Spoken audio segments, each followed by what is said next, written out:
We're back and recording. So now we're going to look at one of my cheaty tricks to manipulate distance. And anyone who has ever been frustrated and feel like they can't hit me in a sword fight, this is why. This is kind of the thing I do that gives me the best control distance. So just taking out my earpiece. What we're going to look at is weight shifts. I'm going to take my jacket off just so you can see as much of me as possible. I'm not going to do the full, I forget, there's a few Italian Renaissance manuals where they're really into anatomy and they're really into the beauty of the human form. And so all of the fences are naked, which when this got seen in England, which was, well, is much more prudish still even, although at the time, they sort of saw it as almost like a comical thing, these naked Italians were running around, dressed in the birthday suit, stabbing each other with rapiers. But yeah, so you don't get any Tim nudity, you just get in a waistcoat. But anyway, so as I mentioned before, I've got my sword. I'm putting it in front of my navel so that you can see where my weight is. And what I do, right now I'm even weighted, or mostly even weighted. I feel like I'm even weighted, as best I can be.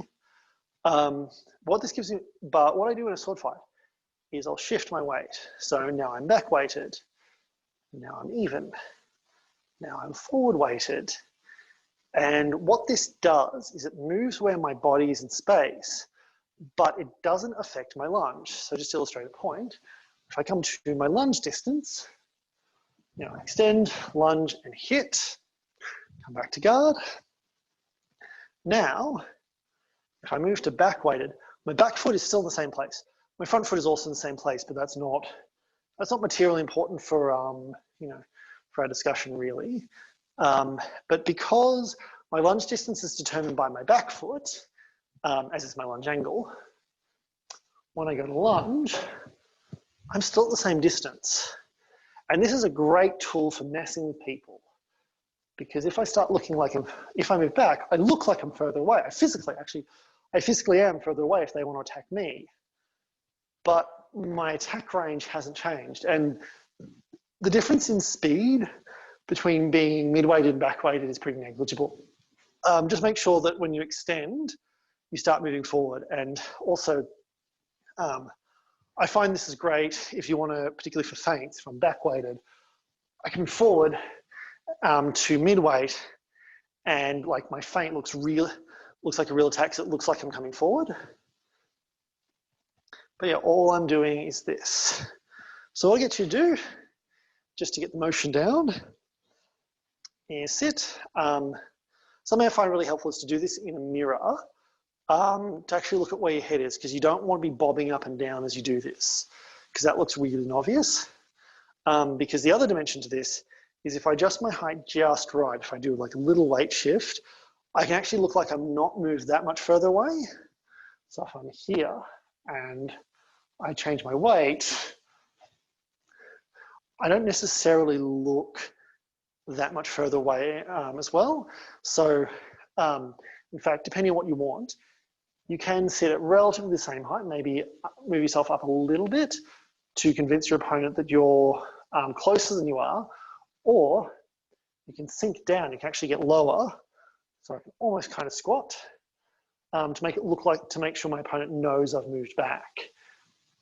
And practicing that in a mirror, seeing what looks like you've moved back and what makes you look like you haven't, is really, really, will give you this really cool deceptive tool for messing with your opponents. The other thing I can do with this is if I'm fencing, my opponent will come to distance of my body, they attack, and I weight shift back, and all of a sudden I'm just this much out of measure. Just this much, this much too far for them to reach. You've done it right if your opponent feels like they just can't hit you, like you're not there. If they feel like they're fencing a ghost. So just doing those little weight shifts. So this is for the most part something you're going to need to practice in fencing, although I do recommend doing this in front of a mirror or some windows at night like I do, where you just practice moving back, adjusting your posture to see how obvious it is as a way of deceiving distance. And then when you go and bout, you know, even try things like parrying, just standing, and every so often parry with a shift back to deceive distance. So let's work on the technique of that. Unfortunately, most of the actual applications are things you need an opponent for, but let's work on the technique. So what I'll get you to do is come on guard, and we're just going to shift back, gently shifting back, gently, and I want you to focus on keeping your head on the same level. So don't, you know, because it's very, very easy if I just shift back to suddenly pop up. I don't want that. I want to sort of stay down. I know I need to change how much I'm bending my back leg as I do this to adjust my height. Just shifting back and center, back into center, back to center, back into center, back into center, back into center. And this is also why those squats and that building up your leg strength is really important, because if I can get down really low, like if I can reduce my height a lot, I can really mess with my opponent. One of the other applications of this, interestingly enough, is I can actually take the weight off my front foot completely. And as I move, probably not all the way back, but just to here, I can already slip this foot out, which means that as I come back, I can skip my back foot forward and get like a little bit of extra reach in my lunge. I can cheat distance that way as well. So let's just work on that. So back, foot out, and coming forward with a skippy lunge. Back, shifting back, foot out, and forward to mid-weight with a skippy lunge. And again, back, foot out, and forward to mid-weight with a skippy lunge. And this is a lot easier if you do it ballistically. I can try and do it slowly, but it requires a lot of leg strength to do it. You go all the way back, skip out, and forward, skip, and lunge is harder on the legs. Whereas doing it ballistically, going back, leg out, and skippy lunge, I find at least is a lot easier. All right, so let's just try that twice more. So back, out, and skippy lunge, and back, out, and skippy lunge. And you know what, just once more for luck. Back, out, and skippy lunge. Okay. Cool. The way you'd use this in a fight, incidentally, is my back is coupled with a parry, so my opponent comes in, I move back, I skip my foot out, and then when my opponent like retreats out, especially if you've got someone who's got a very long sword, a very long reach, or just does something like George Silver, which tends to favour longer ranges, or at least the silver fighters I thought. Mosh might have a very different point of view. But I've parried, I've kicked my foot out, and then when I come forward, I've got that reserve for that skippy lunge. And if I'm really good, I can even do that return as a feint. All right. So now let's look at deceiving distance the other way. Let's look at leaning forward. I don't do this as much, but there are certainly times I will push to forward weight in a fencing match. I usually want to even squat a bit lower, so reduce my height a little to do it, because I want my opponent to feel like I'm close, to feel like I'm getting up in their face. So I come forward and back. So forward and back. Forward and back. Forward and back. Forward and back. Forward and back. And once more for luck, and back. Okay. So the application for this is I'll come forward, my opponent will see my body as being physically forward. I've maybe baited them to come forward, especially if I've got an opponent that has a longer reach and is taking the offensive, is taking is on the offensive, they're being aggressive. I sit out, and then when they attack, I shift my weight back to a mid-weighted stance, and then all of a sudden, I've drawn them that far further forward on their attack, or even come out of range of it. So the two applications might be forward. My opponent comes in, I move back as I parry, they overreach, and that's how I get them. So let's just practice that. So from a forward weight stance, parry, lunge, back to guard, forward weighted, parry, lunge, back to guard, forward weighted, parry, lunge, back to guard. If you notice my attacks are being very cautious, because I'm worried I'm going to hit one of the windows. So forward weighted, parry, lunge, and back to guard. And forward weighted, parry, lunge, and back to guard. Right. The other thing I can do with this is, because all my weight's on my front foot, I can kind of move my back foot with impunity. So I might, if I've got, let's say I'm coming from the opposite perspective, where I've got an opponent that's got a very long reach and likes to run. I'm starting mid-weighted. I'll parry forward, which lets me bring my back leg up. So I'll parry, come forward aggressively, gained on the parry, and now when I lunge, I've gained that little bit of extra distance. I've cheated that bit of extra distance. And this is very, very good if you want to chase someone down or get aggressive, get up in their face. This is not something I do very much, but people have successfully done it to me as a way of countering me being taller than them. So, I know it works, just not necessarily, I know it works basically because it's worked on me. So, parry, foot up, lunge, and back to guard. Let's see more back. So, parry, lunge, back to guard. And yeah, so this movement, as I come forward, I bring my back foot up. So, shift, back foot. Right. And so, parry, lunge, and back to guard. And take a step back so you don't crash into the wall eventually. Parry, lunge, and back to guard. Parry, lunge, and back to guard. Parry, lunge, and back to guard.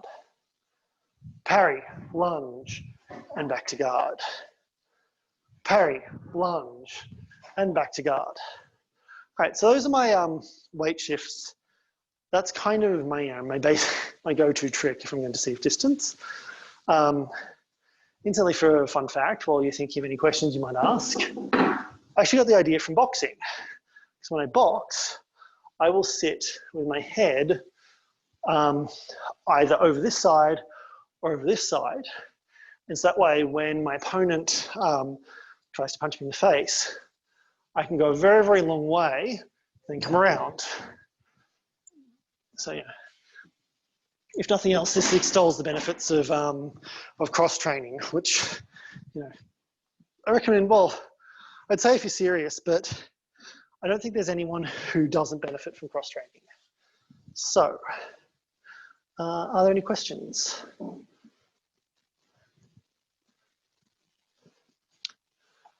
Right. I will take that as a no. So that's the lesson for tonight. Oh, hang on, go. Yeah, hello? sorry. I put something in the chat.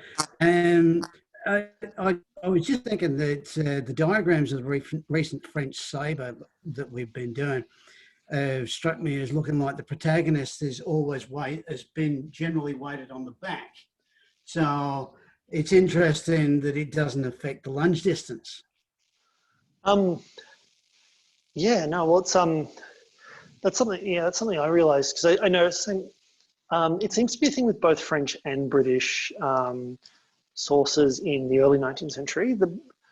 Near as I can tell, they both actually go to being mid-weighted by the end of the 19th century. I was thinking of that high guard in tech, where the guy is actually back like that. Yeah. Yeah, no, it's all like Vavel, which we're looking at. Yeah, all of his guards are back weighted, which near as I can tell is like a thing that people were just doing in the early 19th century, and then they switched to being mid-weighted. I'm honestly not sure why the change. Like the weight shift thing is something that I do, but it's something that I kind of worked at myself. Like there wasn't really a manual that taught me how to do it. Although I have seen footage of people fencing, fencing in the very late 19th or even early 20th century, where they do kind of have a bit of a weight shift gain. So it's something that people worked out for themselves, but I've never seen it articulated in a manual, I guess. But yeah, so it's interesting. I don't. Could it be an artifact of how like Olympic saber or like competition saber rules stopped attacking the legs, where that weight shift becomes a really useful and harder to abuse people who really rely on it because they can't hit the front leg and the front knee? No, I don't think so. Well, so there are systems that specifically have leg attacks in them, even in sparring, that are mid-weighted. Like Hutton says explicitly that you should wear leg protection, but if you don't attack the leg. But he says, like, as far as Hutton is concerned, standard bouting includes leg protection. But yeah, so there's like systems that have like where leg attacks are part of it, are part of the sparring, are mid-weighted. Like the change to being mid-weighted happened before at least in Britain, it became commonplace to not attack the leg. So I don't know. I mean, I'd be interested actually to compare it to Italian saber and to Italian fencing, because there was a lot of interest. There was a lot of interest in Italy after it unified, because a lot of the older empires of Europe were very, very interested in Germany and Italy as these newly formed, what they thought of as very, very modern states. So it might be that it might be like that Italian fencing is more mid-weighted, because I know like what I've seen of Italian saber and also Italian foil from the period is it's more mid-weighted. So it might be something to do with that, or it might just be a trend. Like if you watch boxing over like a 50-year period, the actual like the macro techniques, like it's very rare, you know, it's there's not really new techniques that are invented or that appear, but it just you know, it's just what techniques are emphasized changed based on who's teaching and who's a champion. And like, you know, when Mike Tyson was the world champion, was like a very popular boxer, the peekaboo guard was really big, whereas now because of Mayweather, the Philly shell is really big, is really big. So yeah, I don't know, it might just be, I don't know why the shift happened, if you'll pardon the pun, or even revel in it like I do. So Melissa notes, I use weight shifts in my system for power generation. Okay, that's cool. I hadn't thought of that.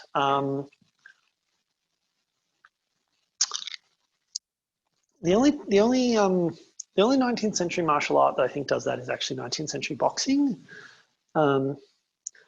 which I don't know. Maybe that's also a thing. Yeah, so you usually call answers transfer energy to the blow. Yeah. When it comes to power generation, there are basically three factors that go into it. There is numbers of joints used. So I'm gonna have to get up to show this.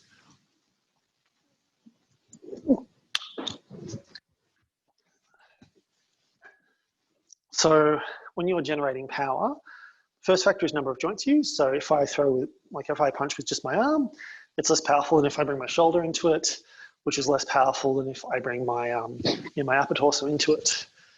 So if I can throw just even all of those, that generates more power than just extending my arm. The other factor is rotational force. So, anyone's done like karate or something, you've got these kinds of punches where I'm rotating on my hips to get that rotational force in. And then the other one is weight transfer. So in particular, when I'm throwing a jab, I transfer my weight, like I move my weight forward to generate power. But like Melissa was saying, that's a product of core muscles activating as much as it is about weight movement, because there are times when you just drop and that still generates a good amount of power just because you're moving your weight. So those are kind of the three factors. In terms of sword fighting, power generation, when it is a factor in sword fighting, they don't really do, what they do is they tend to try and use more joints. So you see stuff, you see like bigger moulinets, which use the shoulder and get a bigger movement of the tip. Or you see the mulinello type things, which you get in Italian, where they're also also French Lacan, where they're trying to use as many joints as possible, even a bit of rotational force. Or you see like Tui's method in British Sabre, and there's also the method used for a lot of the trick cuts, like for cutting bars of lead and pig carcasses and stuff, where they bring the sword all the way up to the shoulder. So they're employing the shoulder joint, the elbow joint, and the wrist joint to attack, generates more power. But they don't really ever seem to use weight transfer. So, yeah, I don't know. Also, like the only time I use weight transfers is for control of distance. I don't know. Yeah, I don't know why it is that they switched to being mid-weighted in sort of around the 1870s, 1880s.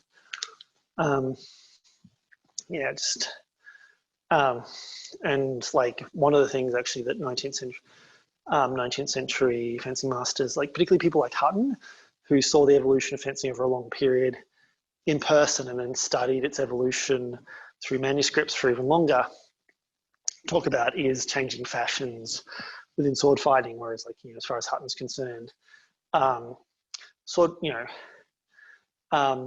favoured techniques or preferred techniques change the way clothing changes fashion. So there's a point where waistcoats are really fashionable, and then then people just go to wearing two-piece suits, and then waistcoats come back into fashion, and they will eventually. I guess I feel like I'm still a bit ahead of the curve at this point, but you get my point. So yeah, I don't know why they shift. I don't think it's power generation. It might be a control of distance thing. It might be to do with control of distance. As far as I know, the rules that people were fencing by hadn't changed terribly much in the period where it shifted. So I don't think it's necessarily a rules thing. And the other thing as well is rules were really, really non-standard in the 19th century. So most 19th century fencing manuals will have bouting rules, rules for sparring. Most of which are, in fact, nearly all but one or two are usually about scoring, and yeah, they're not consistent. So yeah, I don't know. I can tell you what. Yeah, I don't know why they shifted from mid-weighted stances, or they shifted from back-weighted stances to mid-weighted stances in the 19th century. So do we have any further questions?